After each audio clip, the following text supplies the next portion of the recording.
ऐसी कोई लाठी बनी नहीं जो किसान के खून को रोक सके, जो किसान के बच्चों के आगे टिक सके। अगर आप सहमत हो तो चुनाव के जब नतीजे खुले तो बहुत ही अच्छा सा एक नया कंबल खरीद के बाबा जी को भेज दूं। तो तैयार हो? आज हम सब के लिए संघर्ष की और चुनौती की घड़ी है, फैसले की घड़ी है। अभी इस मंच से बात हुई किसान आंदोलन की, और सही बात है, लोकतंत्र में अगर शासक ये सोचे कि वे सही और जनता गलत, तो वे लोकतंत्र के लिए घातक है। जनता से ही सरकार और सत्ता चल पाती है।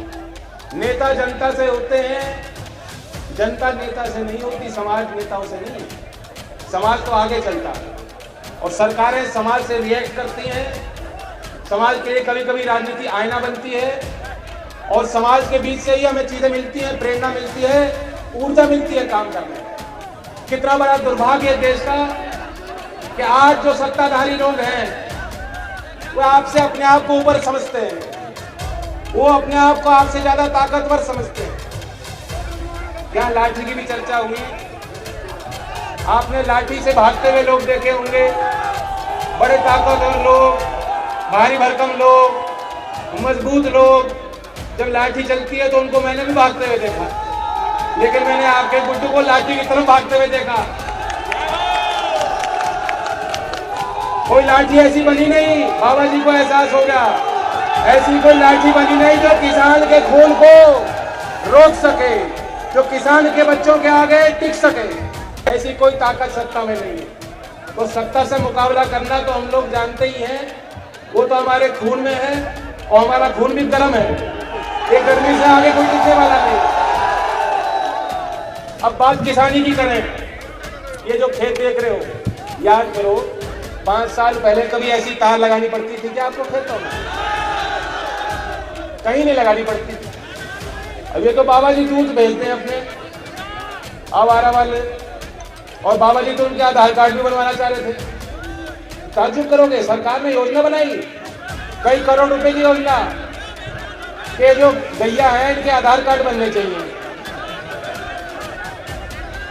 सही मायने में इस सरकार ने तो नौजवानों के लिए काम किया ही नहीं। ये तो सरकार बुलडोजर की और पुल की सरकार है, आवारा पशुओं के लिए है, आपके लिए नहीं है। 5 साल में सही ढंग से, सही समय पे, बिना भेदभाव के, बिना भ्रष्टाचार के कोई भर्ती निकली है तो बताओ। बाबा जी आए थे, मुख्यमंत्री बने, पहली घोषणा उन्होंने करी कि मैं 70 लाख नौकरी दूंगा, 70 लाख। अब आपको पता है कि बेंगलोर एयरपोर्ट पे चले जाओगे, वहां उनकी होर्डिंग लग रही है। दिल्ली मेट्रो पे अगर आप सवारी करोगे तो वहां योगी जी की तस्वीर लग रही है।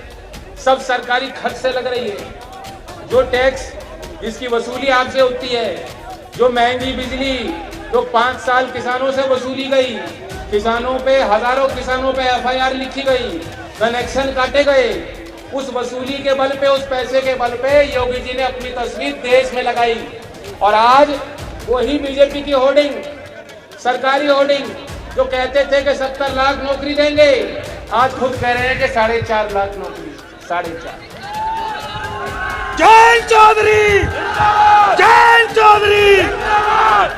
अब क्या करें, मोदी जी कहते हैं कि बाबा जी सोए नहीं। बाबा जी ने निरंतर काम किया, रोज 4-5 घंटे तो पूजा पाठ करते हैं। अब मैं तुलना करता हूं, क्योंकि अब आपको विचार करना है कि नेता कैसे होने चाहिए। चौधरी अजीत सिंह जी 4:30 बजे उठते थे, 1 घंटा रोज सुबह पैदल चलते थे 82 साल की उम्र में, और 2.5 घंटा फिर किताब पढ़ते, दुनिया की खबरें लेते, और उसके बाद कम से कम 3 से 4 घंटा कार्यकर्ताओं से बात करते थे। घर के दरवाजे खुले होते थे, कोई भी जाके मिल लिया करता था, उनके बीच बैठा करते। इतना गहरा दिल उनको था। और आज बाबा जी घंटों तो पूजा पाठ करते हैं, रात भर सोते नहीं, मुझे नहीं मालूम, लेकिन उसका लाभ जनता को मिल नहीं पाया।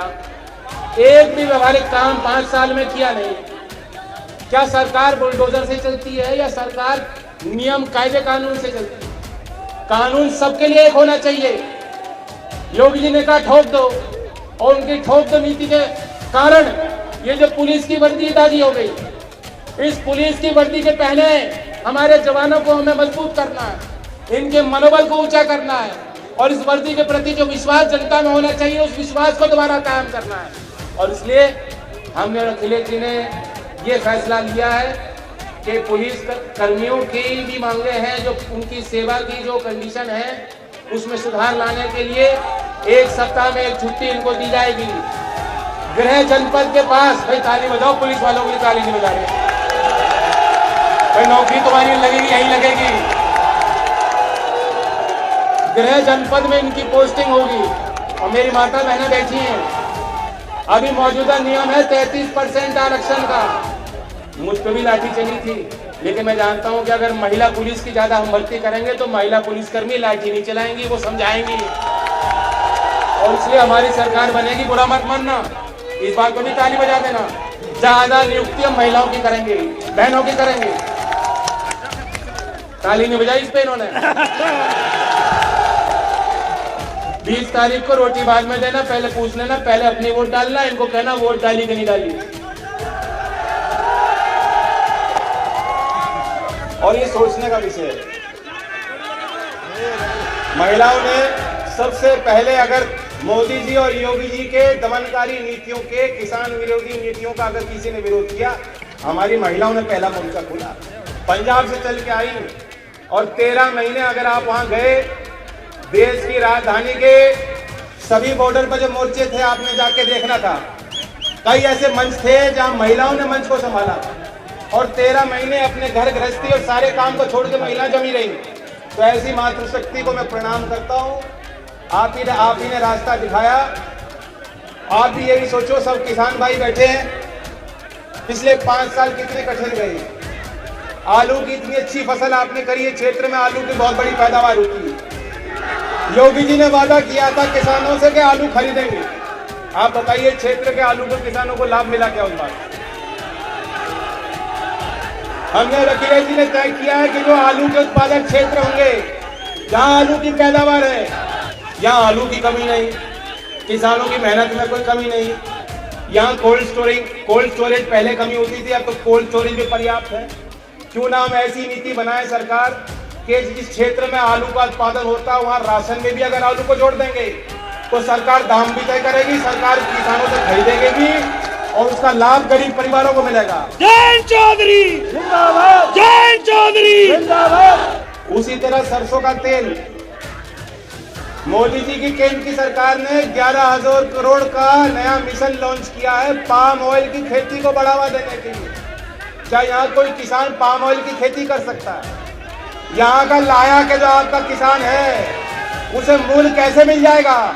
अगर हम बाहर से पाम ऑयल आयात करेंगे या देश की सीमा में किसानों को प्रोत्साहित करेंगे, यहाँ जो हमारे पूर्वोत्तर राज्य हैं देश के 11,000 करोड़ की योजना बनाई कि पाम ऑयल की खेती हो, तो यहाँ लाया के किसानों को कैसे मिल जाएगा? नहीं मिल सकता। तो जब से सरकार आई इन्होंने आपकी कमर तोड़ दी, इन्होंने किसान की कमर तोड़ दी। पहली बार आपने देखा 13 महीने मजबूर होकर आपने आंदोलन किया। 13 महीने आंदोलन देश में आजाद भारत में कभी करना नहीं पड़ा। अगर चौधरी अजीत सिंह जी उस सदन में होते, अगर किसानों के प्रतिनिधि वहां होते मौजूद, तो 13 महीने किसानों को आंदोलन करने की जरूरत नहीं थी। और मैं आपको वादा करता हूं कि जो आप हमें ताकत दोगे, लाठी हमने खा ली, आपके मान सम्मान में लाठी फिर खाने पड़े खाएंगे, लेकिन ऐसी सरकार बनो, ऐसी सरकार आप बनाओ, वोट का आशीर्वाद देके बनवाओ जो किसानों के आगे झुकती हो, जिसमें अधिकारी गांव में आपकी सुनवाई करें। प्रदेश में 58,000 से ज्यादा ग्राम पंचायत, 58,000 से ज्यादा ग्राम पंचायत है। सिर्फ लखनऊ के विकास से प्रदेश का विकास नहीं होगा, सिर्फ हाथरस शहर या आगरा शहर या मथुरा शहर के विकास से पश्चिमी उत्तर प्रदेश का विकास नहीं होगा। 58,000 ग्राम पंचायत को अगर हम विकास का आधार माने, अगर अगली सरकार 58,000 ग्राम पंचायत, हमारी गांव, हमारी तहसील, हमारी ब्लॉक की इकाई को देश की और प्रदेश की विकास की इकाई मान के काम करेंगी, तभी विकास का रास्ता खुलेगा और तभी उस विकास का प्रभाव घर घर तक पहुंचेगा। ये चौधरी चरण सिंह जी की नीति थी, ये चौधरी चरण सिंह जी की सोच थी। वे चाहते थे कि कुटीर उद्योग, छोटे उद्योग, छोटे व्यापारी, छोटे किसान, गरीब कामगार, उनके लिए नीति बने और उनको मुख्यधारा में लाने के लिए चौधरी चरण सिंह जी ने पूरा जीवन लगा दिया। मैं चाहता हूं कि चौधरी चरण सिंह जी को याद करना, चौधरी अजीत सिंह जी की मेहनत को याद करना और दोबारा वो दिन लौटाना चाहते हो, अगर वह दोबारा समीकरण सामाजिक खड़ा करना चाहते हो, किसान को, मेरा वर्ग को एकजुट देखना चाहते हो। संत कबीर जी ने कहा था कि जाति ना पूछो साधु की, पूछ लीजियो ज्ञान। जाति ना पूछो साधु की, पूछ लीजियो ज्ञान। मोल करो तलवार का, पड़ा रहने दो ज्ञान। जय चौधरी। सामने वाला हमें बांटने की कोशिश करेगा। सवाल किसी जाति का नहीं है। आपकी सरकार बिना भेदभाव के वे 80-20 की बात करते हैं। हमें 100% लोगों के प्रति हमारी जवाबदेही होगी। 100% जनता के लिए हम काम करेंगे। और 80-20 की बात करने वालों को मैं कह देना चाहता हूँ, मैं आपके सहारे से कह देना चाहता हूँ, अभी कल वो आए थे बाबा, हाथरस में कह गए कि हाथरस की हींग की महक, और हींग की जरूरत तो बाबा को पड़ी गई जब दो चरण के चुनाव हो गए, उनको बदहजमी हो गई है। तो उनको अच्छी हींग की गोली भी देंगे। और आप खूब गर्मी रखना, 20 तारीख को गुड्डू के लिए ऐसा बटन दबाना, ये टंकी है बड़ी टंकी, ईवीएम को भर देना उसी तरह से, और एक अच्छा सा कंबल। अगर आप आशीर्वाद दो, अगर आप सहमत हो तो चुनाव के जब नतीजे खुले तो बहुत ही अच्छा सा एक नया कंबल खरीद के बाबा जी को भेज दूं। सब तैयार हो?